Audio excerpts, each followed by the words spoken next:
Hey, welcome to the two-part series on mastering the professional sales approach to landing large corporate contracts for the small business owner. Now, let's talk about why this is important.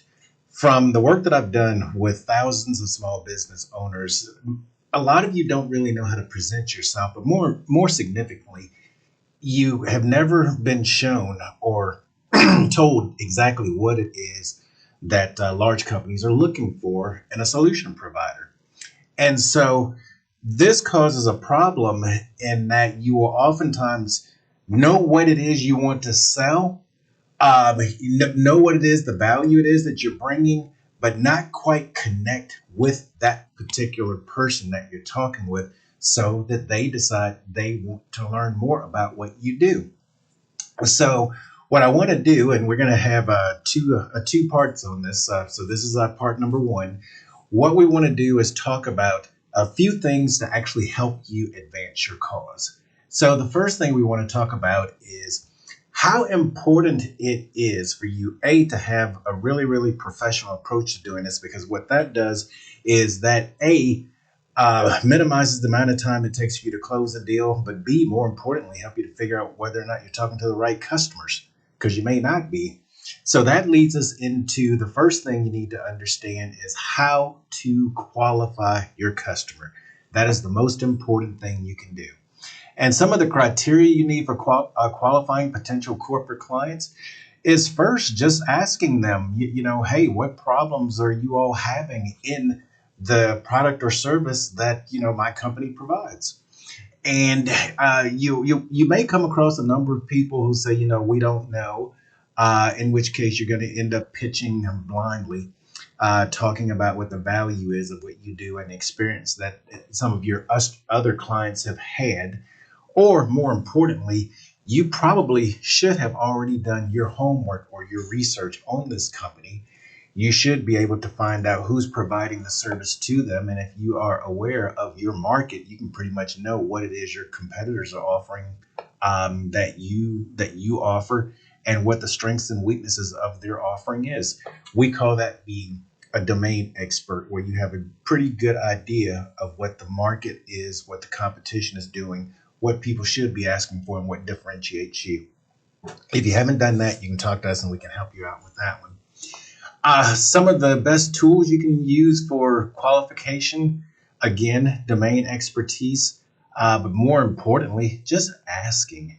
When you're out at networking events, when you are actually trying to actually make calls and whatnot, ask people, hey, what's going on in your company? What are some of the challenges? What are some of the successes that you've seen? What are some of your objectives?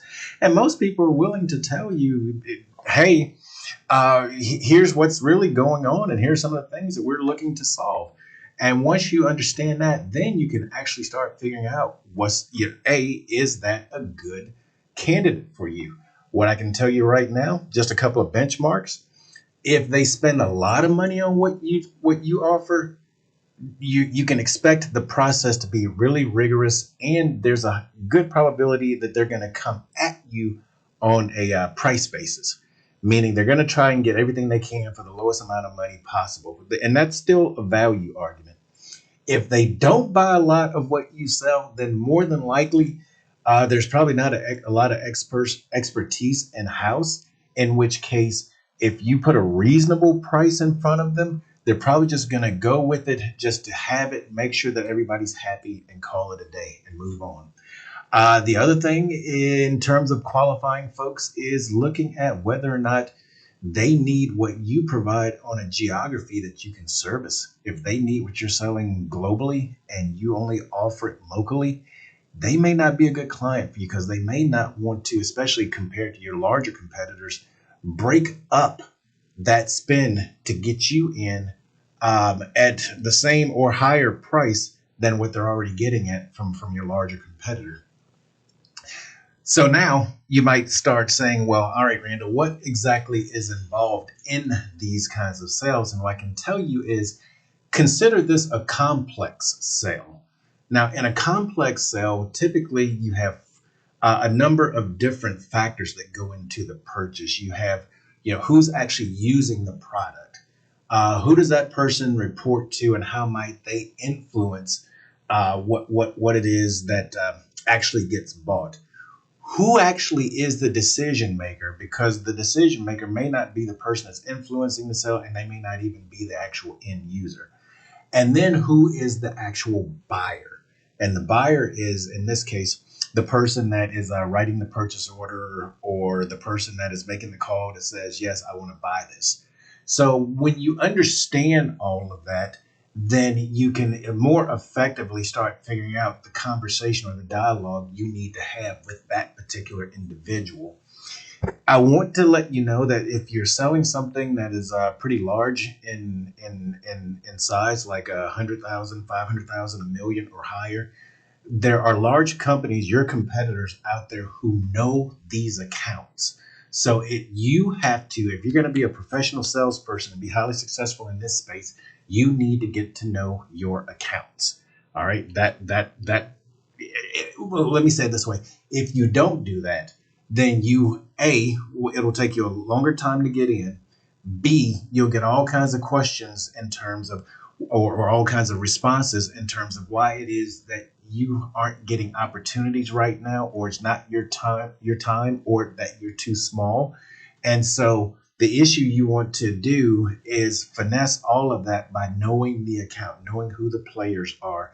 The four different things that I just mentioned to you: the end user, the influencer, the decision maker, the buyer. In some cases that actually can be the same person, but in more cases than not, that's different people. But once you understand that, and you understand what the unique needs are and requirements of all of them, then you actually can close. And this is why we call it professional selling, because now you know your account, and you know it like the big boys know it. And in this case, again, what we're talking about is building relationships with these folks. All right.